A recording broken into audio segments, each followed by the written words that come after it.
So today I'm trying to get my foodie gifts made, ready to be, well, I say sent off. There's only really my mum to send off to. Most of these are for us now. We don't make a lot of food gifts anymore.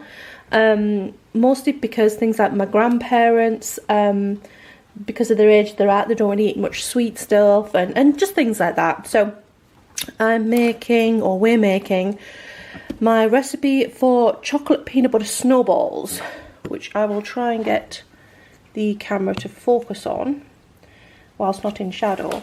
And it's just peanut butter, butter, vanilla, icing sugar, cocoa, and you make little balls. Actually, I've just written this out earlier on actually, as I had it in a recipe folder, but I wanted it in this recipe folder.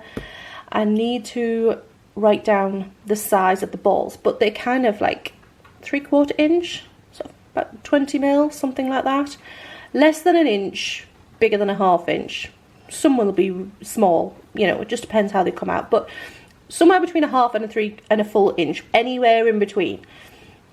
And you just roll those into little balls, and then I drop them into a bowl full of icing sugar or powdered sugar, and let them sit in there and toss them about, and just put them out onto a plate which is also dusted with icing sugar. And then when I've completed them all, I put them all back into the bowl with the icing sugar to toss them in some more, because the moisture in the peanut butter mixture will draw, well, it'll leach out into the icing sugar.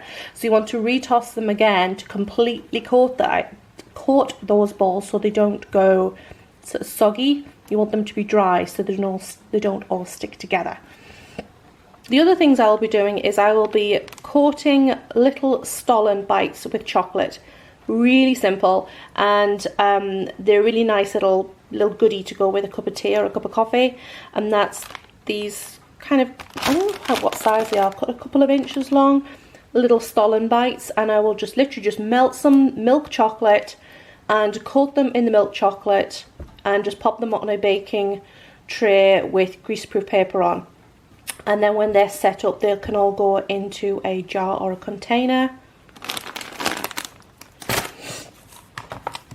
And the third recipe is from the Susan Branch Autumn book, and I make these every year, and that is spiced pecans, if I can find the correct page. Yeah, I do this recipe for spiced pecans every year, and I slightly change the recipe in that I don't use Mexican hot pepper sauce. I usually use some dried cayenne pepper for that. And yeah, it's really simple. It takes 5 minutes to bring the ingredients together and just throw them in the oven, and I'll be baking those at the same time as tea is cooking later on.